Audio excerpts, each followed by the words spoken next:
Ça t'est déjà arrivé de sentir qu'on te manquait de respect uniquement à cause de ton identité de genre? C'est ce qu'on appelle la violence genrée.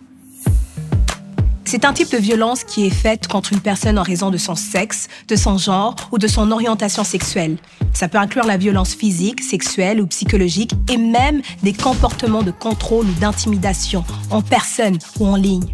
Ça veut dire que ça peut inclure des insultes ou des menaces, des agressions physiques, du harcèlement, du cyberharcèlement et d'autres formes de comportements nuisibles. Ça peut même aller jusqu'au viol. Il est important de savoir que cette forme de violence peut toucher tout le monde, peu importe ton âge. Cette violence-là peut être exercée par ton ou ta partenaire, un membre de ta famille, tes amis, tes collègues ou une personne que tu ne connais même pas. Heureusement, on peut essayer de changer les choses. Tu peux commencer par t'informer sur le sujet et sensibiliser les gens autour de toi à la violence genrée. Tu peux par exemple parler à tes amis ou à ta famille de l'impact que certains stéréotypes ont sur la manière de voir les filles parce que ça contribue au problème. Je te donne des exemples. Quand on dit que les filles sont faibles et qu'elles ont besoin d'être protégées, ça laisse croire qu'on est incapable de se défendre et qu'on a besoin d'être protégé par les garçons. Penser que les filles sont faibles, ça peut clairement minimiser la gravité de la violence faite aux filles. Les filles, on peut être fortes et on mérite le respect. À l'inverse, dire que c'est normal pour les garçons d'être agressifs ou violents, c'est finalement dire que la violence, c'est une caractéristique masculine normale. La violence, ça n'a pas de genre et il faut la dénoncer. Il y a aussi quand on entend qu'une fille l'a cherché par la façon dont elle était habillée, par son comportement, ses relations ou par sa façon de parler. C'est triste.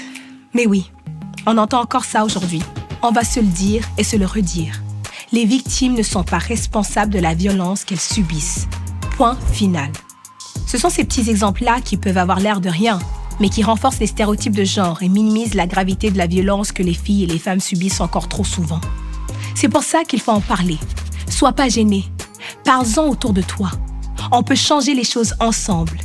Une autre chose importante, c'est de reconnaître les signes et surtout que tu apprennes des stratégies pour te protéger et pour aider les autres qui pourraient être victimes de violences genrées. Je te donne quelques conseils pour ça. Premièrement, si ça t'arrive ou que tu es témoin de violence, avant de faire quoi que ce soit, c'est important que tu t'assures d'être en sécurité. Si la situation est dangereuse, essaie d'appeler la police ou demande l'aide d'autres personnes autour de toi. Ensuite, il ne faut surtout pas garder le silence si tu es témoin de violence. Sois pas gêné. Fais savoir aux personnes impliquées que leur comportement est inacceptable. Dis-leur que tu n'acceptes tout simplement pas ça. Si tu connais une personne qui est victime de violence, assure-toi de lui faire savoir que tu es là pour l'aider. Demande-lui si elle va bien et s'il y a quelque chose que tu peux faire. Des fois, les gens ne savent tout simplement pas que d'autres personnes l'ont remarqué ou bien comment en parler.